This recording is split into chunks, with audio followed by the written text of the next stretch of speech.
Pendant la période couverte par sa dernière stratégie en date, le Fonds mondial a constaté que la majorité des candidatures faisaient référence aux obstacles liés aux droits de l'homme et au genre, entravant l'accès aux services en matière de VIH, de paludisme et de tuberculose dans l'introduction ou dans les analyses de leurs notes conceptuelles. Cependant, peu de programmes s'attaquant à ces obstacles avaient été identifiés et ces derniers étaient rarement chiffrés, budgétisés et mis en œuvre ou étaient toujours mis en œuvre à petite échelle et donc peu susceptibles de faire évoluer radicalement la situation et sans jamais ou presque avoir été évalués. C'est dans ce sens que la plateforme régionale d'Afrique francophone hébergée par le RAM a formé en collaboration avec le Fonds mondial, Expertise France et Backup Santé de GIZ des experts de la société civile de l'Afrique francophone sur les questions de droits humains et de genre dans les subventions du Fonds mondial. Cette formation de 5 jours s'est déroulée du 29 octobre au 2 novembre 2018 à Ouagadougou au Burkina Faso.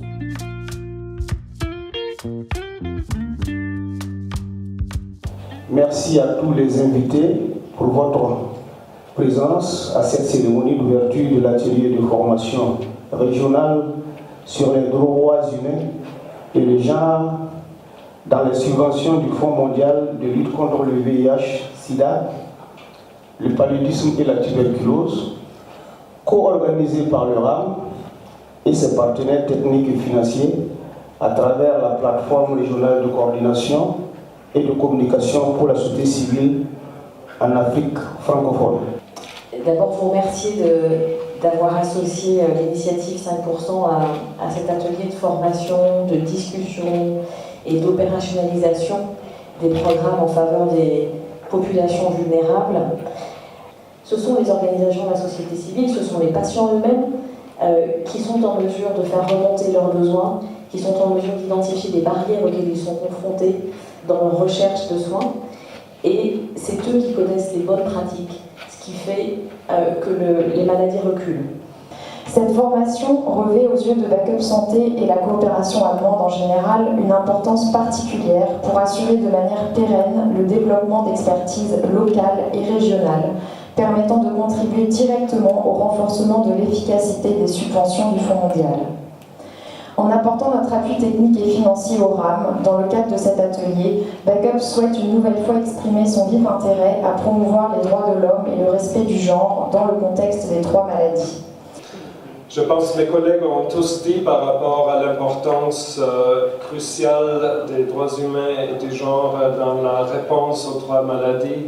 La stratégie du Fonds mondial reconnaît cette importance cruciale et nous travaillons très fort pour qu'il y ait beaucoup plus de financement pour des programmes qui vont réduire ces barrières. La protection et la promotion des droits fondamentaux des personnes vivant avec les maladies et des personnes les plus vulnérables au VIH, à la tuberculose et au paludisme sont des gages pour vaincre ces épidémies. Je voudrais donc féliciter tous les experts retenus pour cette formation régionale et les inviter à une participation assidue et agissante afin qu'à l'issue de cette formation, vous soyez de véritables forces de proposition en matière de droits humains et du genre dans les subventions du Fonds mondial. Les participantes et participants ont été sélectionnés par appel à candidature ouvert à tous les pays couverts par la plateforme régionale avec un accent sur des prérequis sur les droits humains et le genre ainsi que l'accompagnement des acteurs ou la participation au processus du Fonds mondial dans les pays.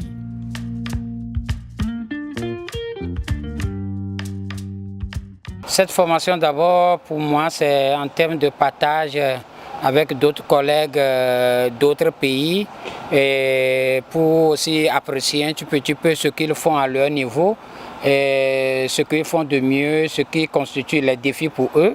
Également pour pouvoir quand même interpeller ce que nous faisons, notamment moi et d'autres collègues au niveau du pays, et notamment dans les subventions du Fonds mondial, pour voir d'abord nous interpeller, est-ce que les activités ou les stratégies qui ont été identifiées sont pertinentes et qui tiennent la route et qui peuvent apporter le résultat escompté. Je veux savoir en quelque sorte tout ce qui renferme l'aspect droit, genre et droits humains d'abord.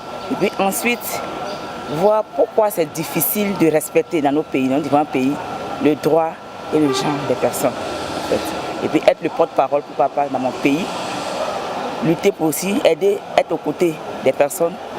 Bon, d'abord quand j'ai posé ma candidature pour cet atelier, c'était le titre de l'atelier qui m'a intéressé parce que les questions de droits humains et de genre sont assez récurrents en ce qui concerne le VIH, la tuberculose et le paludisme au Cameroun. Et justement, il est important d'avoir un renforcement de capacité, de pouvoir savoir comment est-ce qu'on peut agir, qu'est-ce qu'on peut apporter et comment est-ce qu'on peut apporter notre petite pierre pour pouvoir construire l'édifice et afin d'arriver à ce que les questions de droits humains et de genre soient prises en compte dans les politiques nationales de santé. Au regard de mes responsabilités, mes rôles dans le cadre de la gestion du programme Fonds mondial, mais également aussi de mon parcours en tant que membre du CSM, du comité de suivi stratégique du CSM, j'ai estimé qu'un atelier d'une telle dimension, focusé sur les questions de droits humains, genre, voir un peu comment trouver les stratégies qui nous permettraient de mieux adresser les questions de droits humains dans nos propositions, mais également comment arriver à opérationnaliser tous ces aspects-là. Donc ça serait très intéressant.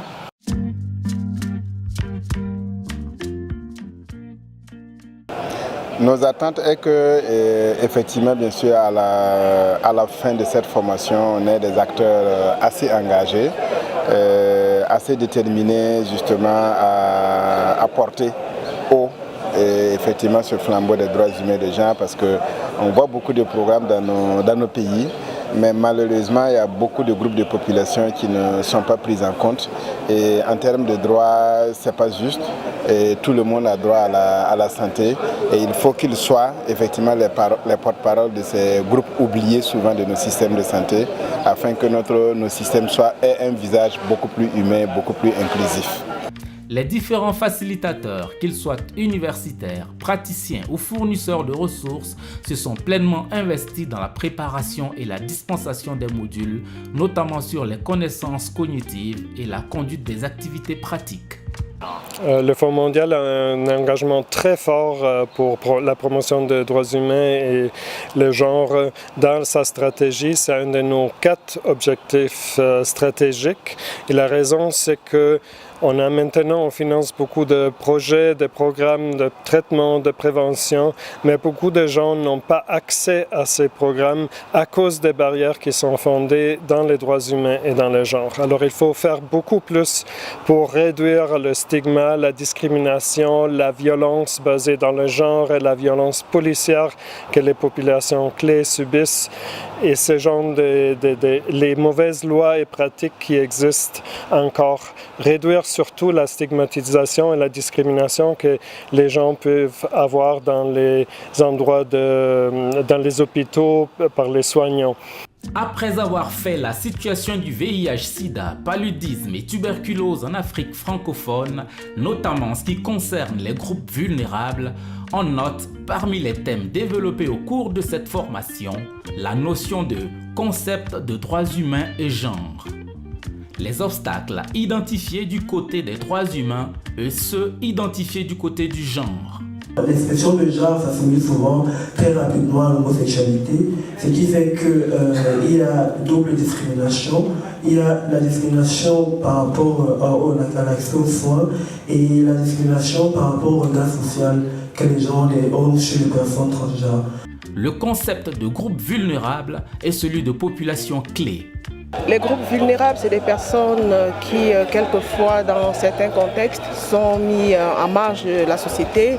Ils ne sont pas toujours pris en compte dans les stratégies de riposte au VIH, alors que dans le cadre des droits humains, tout le monde compte. Les droits de tous les êtres humains doivent être pris en compte lorsqu'on élabore des stratégies en lien avec la santé. Les défis liés aux droits humains et au genre. Donc, c'est un peu ce qu'il a dit, je trouve assez intéressant. On peut être vulnérable à plusieurs niveaux et ça peut aussi évoluer dans le temps. on n'est pas population clé pour telle situation et on les laisse à vie forcément ou bien voilà. Donc c'est quelque chose qui est ressorti sur lequel je pense que c'était bien quand même d'insister aussi. Les différentes interventions à mettre en œuvre pour répondre aux obstacles liés aux droits humains et au genre. La budgétisation sensible au genre et aux réponses programmatiques aux obstacles liés aux droits humains et au genre. Il faut savoir que pour élaborer le budget, le Fonds mondial a mis en place en fait des outils. Et l'utilisation des outils la demande dès le départ d'intégrer donc la prise en compte du genre dans tout le processus d'élaboration, c'est-à-dire depuis les dialogues pays, depuis l'élaboration donc des stratégies, depuis l'élaboration donc des différentes activités, conception donc des indicateurs, pour voir vraiment quelles sont les populations prioritaires, quelles sont les stratégies prioritaires en termes donc de droits humains et de genre. Et une fois que ces stratégies, une fois que ces activités donc ont été identifiées, il va de soi que avec l'association entre les programmatiques et les financiers, ils vont ensemble élaborer, donc concevoir les budgets pour pouvoir donc suivre l'exécution en prenant toujours en compte donc l'intégration de cette question de droits humains et genre. Il y a des lois qui condamnent certaines pratiques, surtout sexuelles, et on trouve que c'est un enjeu pour le VIH, que ce soit VIH, palu et pour le reste. Pour le paludisme multiple, on a des absences de programmes TB et paludisme pour les populations clés et on retrouve aussi beaucoup d'automédication. Et tuberculose, VIH et palu, il y a une faible couverture géographique due soit à la géographie grandeur du pays et soit aussi manque des intrants dans certaines contrées. Le problème de consommation de drogue vient, il complique toutes ces approches et la mise en œuvre de tout ça. Parce qu'il y a une représentation sociale, d'une part, qui complique les choses, mais il y a une représentation légale et législative. Au Burkina Faso, récemment, nous avions mené de l'enquête biocomportementale sur la vulnérabilité des personnes handicapées et l'enquête a montré une vulnérabilité de 4,6% par rapport à la population générale qui est de 0,8. Aussi bien du côté du VIH, on a pu mener l'enquête biocomportementale, c'est sûr que des autres pathologies nous concernent. Pour citer des actes discriminatoires, je peux prendre comme le refus de lui offrir les services. Parce que tout simplement, c'est lié à son statut sérologique. Je crois que ça bloque déjà beaucoup de choses. L'autre aspect également, c'est par rapport à sa vulnérabilité. Il vit avec ses enfants, peut-être qu'il n'a pas un soutien financier, ça pose problème. Et il a aussi des enfants en charge. C'est à elle d'assurer l'éducation de ses enfants. Ça a commencé en fait en 2011 quand j'étais élue en tant que représentante des personnes vivant avec le VIH au CCIM Tunisie. Et c'était le moment de la révolution et en même temps il fallait qu'il y avait un seul représentant, il y avait dans le temps 2 représentants de personnes vivant avec le VIH et un seul représentant des 3 autres populations. Et là, j'ai dit, il faut qu'on change le règlement interne du CCIM. Donc, j'ai tout fait, sincèrement. Et j'ai inclus les 3 autres représentants des populations.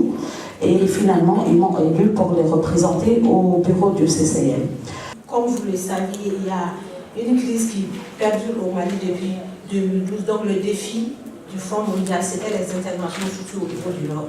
Donc, ces interventions ont commencé au Nord et également on a commencé à avoir des résultats par rapport à cette intervention. Donc le Nord a été intégré également au processus du Fonds mondial. Deuxième défi, c'est également les barrières socio-culturelles dont sont victimes. Comme vous le savez, au Mali, il y a le contexte social qui n'est pas du tout favorable, surtout pour les populations. Donc pour lever ces barrières, ça c'est un défi également dans le cadre de la mise en œuvre de la subvention du Fonds mondial au Mali. Par exemple, à Madagascar, on a mis en place la loi 2005-040 sans implication des autres secteurs qui nous a obligés de réamender sans arrêt la loi. Parce qu'il y a des textes qui sont contradictoires. Dans le code pénal, on interdit le rapport sexuel entre les hommes, les travailleurs de sexe et tout ça, mais pourtant dans la loi avec le VIH-Sida, on a dit qu'on va protéger ces gens-là. Donc certaines instances n'acceptent pas ça. Le programme de formation incluait également un volet dédié à la visite de structures communautaires qui mettent en œuvre des réponses programmatiques aux obstacles liés aux droits humains et au genre. Ces visites ont permis une appropriation particulière de ces deux concepts par les participants.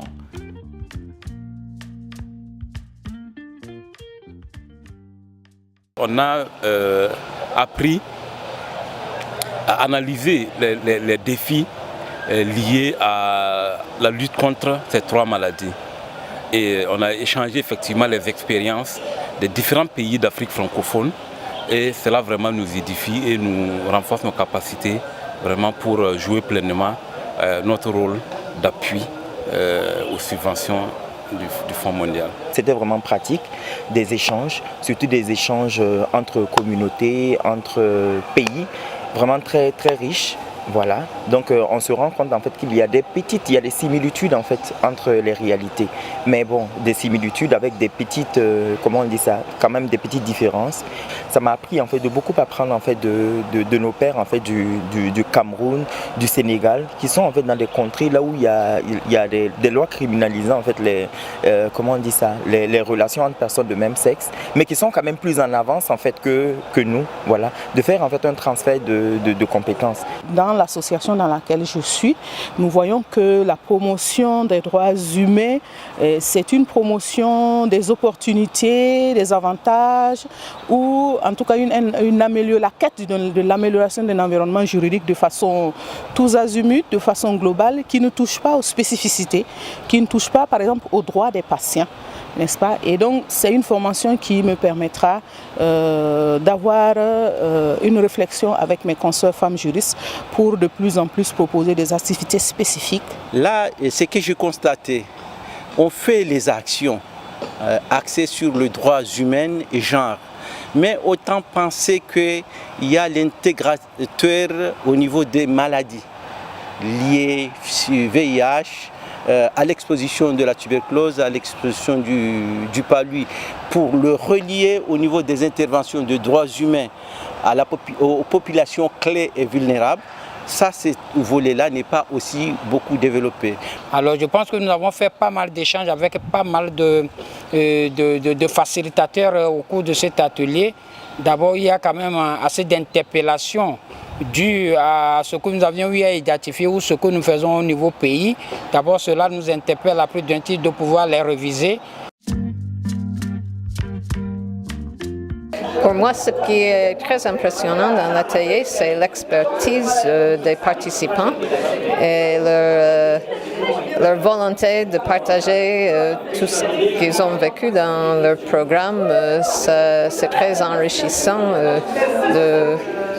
d'entendre toutes ces expériences. Je suis très satisfait de la qualité de l'atelier parce que quand on est venu, on voulait d'abord échanger avec nos collègues de la région, de ces différents pays, pour connaître les bonnes pratiques, mais aussi pour apporter certaines clarifications. Et donc, quand on parle de droits humains et du genre dans la riposte contre le VIH, la tuberculose et le paludisme, on parle de populations clés et populations vulnérables. Et donc, souvent, il y a beaucoup de confusion dans ces deux termes. Et en fait, cet atelier nous a permis d'apporter quelques clarifications au niveau de nos collègues, mais aussi d'en apprendre un peu plus sur les différents contextes régionaux et nationaux. Et donc, ce qui nous permet quelque part de définir de manière un peu plus approfondie et plus appropriée aux différents contextes régionaux et nationaux, ces termes-là qui sont très importants dans la riposte contre le VIH, la tuberculose et le paludisme.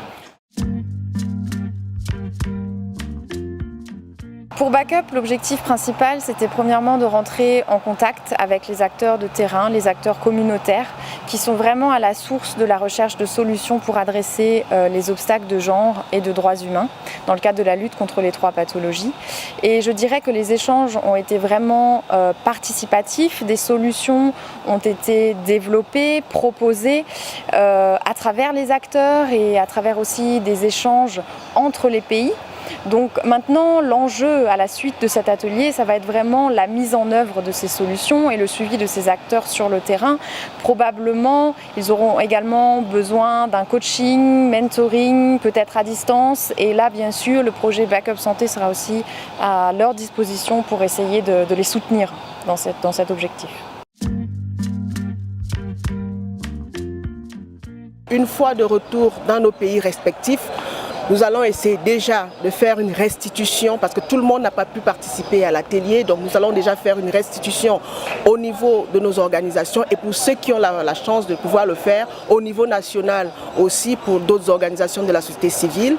Et après cela, nous allons essayer de capitaliser et de tirer un maximum de profit des connaissances qu'on aura acquises ici pour la mise en œuvre des activités et des stratégies déployées dans le cadre de nos activités en association.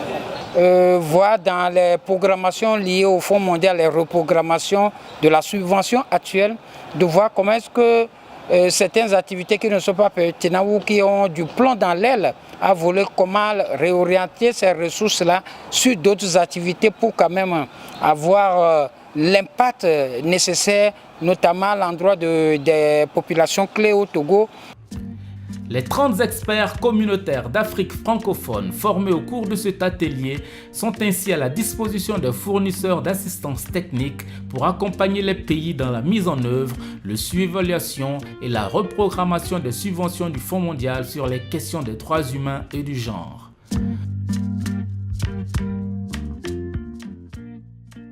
On partira de toute la façon de ce que les participants à cette formation vont relever un peu sur le terrain. L'idée est qu'ils vont maintenant être des acteurs d'émulation. Ils vont par exemple faire remonter de la base effectivement des besoins, des nouvelles orientations, des besoins d'accompagnement. Ces fournisseurs d'assistance technique qui sont avec nous vont travailler effectivement à leur maturation sur le plan de l'expertise.